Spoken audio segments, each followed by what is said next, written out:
Here I'm out in the yard with my CR500 Project Street Racer today. I'm going to review some of the things that I've done on this project and answer some of the questions that people have been asking me, and we'll go over the bike and you guys will get to see exactly how this thing is going together, exactly what's left on it, and what we're doing with this project.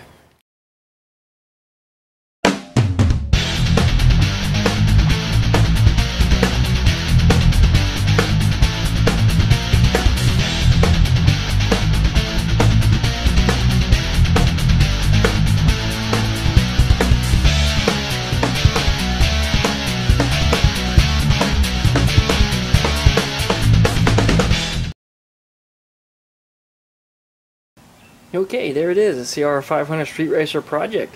As you can see, the exhaust pipe is on there, as is the tank. The CR250 radiator that was going to go on the front here, I found one on eBay for $30. Unfortunately, I wasn't paying attention and I got outbid by $1. That's right, $31 with shipping. I kicked myself for missing that one. But I'll keep watching until I find another good deal and we'll get a radiator for the front here. The rear brake caliper, while you don't see it, it all mounts up fine. Clearances are extremely tight. If you look in there, you'll see just how tight these things are. They're really tight. But everything clears just fine, nothing rubs. And even when the caliper is closed and pinching, it doesn't crush the disc into the bracket. So there's plenty of clearance on that, and it works out real nicely. Some people were a little concerned of the clearance between the exhaust and the tire when the suspension gets compressed. And when I had the exhaust on there with the springs on it, that exhaust passed, or I should say the tire passed less than a finger width between those two. And if needs be, I'll just gently boink a little dent in it, kind of like the one you see up here, just to make sure that I have more clearance, but there should be plenty. As I said, I have at least a finger width between there when the suspension is compressed, so that's not going to be an issue. I've got a set of exhaust springs somewhere in one of my toolboxes to mount the exhaust. I have to make a bracket that mounts the exhaust down below here between the frame and the exhaust. Now, I understand the CR250 part will work for there, but I'll have to drill a hole in it to make it fit a little differently, but that's not a big deal, real easy.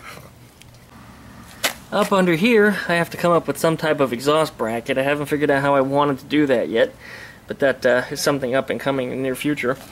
Then of course the silencer will somehow bolt between these two mounting points right there.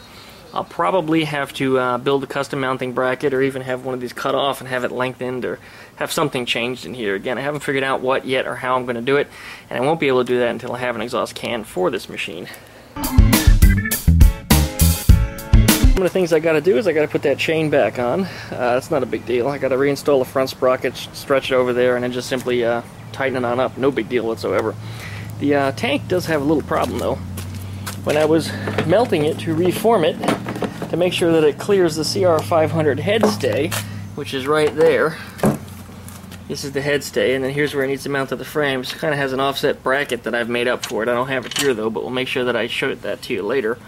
The tank needed to be melted a little bit. Don't mind the discoloration, that's dirt, because the wooden dowel that I was using to press that in got all kinds of nasty stuff stuck to it. But as you can see, the tank split. And that's not a big deal to a guy like me. I'll just simply melt this and push it back in, and then I'll just shave a couple little shavings off, and I'll melt it back into there and plastic weld that shut. So that's no big deal to a guy like me. There's a couple bolts that I haven't tightened down yet, or some that I haven't even put on yet at all. For example, the nuts that hold the jug down. I have not put those on yet, and the reason why is I don't want to torque this all down only to find myself having to remove it again, because I got a feeling I'll probably have to pull it out at least another once or twice before this bike is completely done. We're still looking for a front master cylinder, so I still got that to work on. And I'd like to get a GSXR wiring harness for this, so that way I can use some of the existing plugins and stuff that are on this bike. I'll just simply take the harness and rewire whatever's inside of it and remove all the portions of it that I won't need. Probably one of the biggest, most annoying questions that I get, and I get about at least one email or comment a day on this, is when is this bike going to be done? And the big answer is, it's my bike. I don't have a deadline. I'm not building it for somebody else. It's not something that's going to be scheduled for some race or something. This is my toy. This is my project. So the answer is, it'll be done when I feel like it's done, but the project is going to be constantly ongoing and constantly evolving. What you see on this project and what it looks like now, it may not be what it's going to look like or run like, or even what it's going to be 2 years from now. For example, it originally started out as the SV650 that I have, with the CR500 motor mounted in it. And I wasn't happy with that combination, so it evolved and changed into what you see now. So as I said, this bike is never going to be finished. It's a project that I own. It's my project. It's my toy. It's constantly evolving.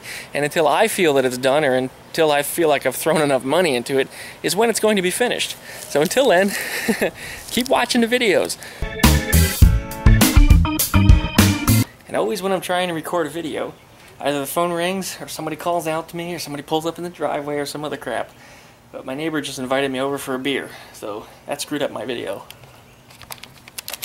But you can't argue with a free beer. Ooh, yummy.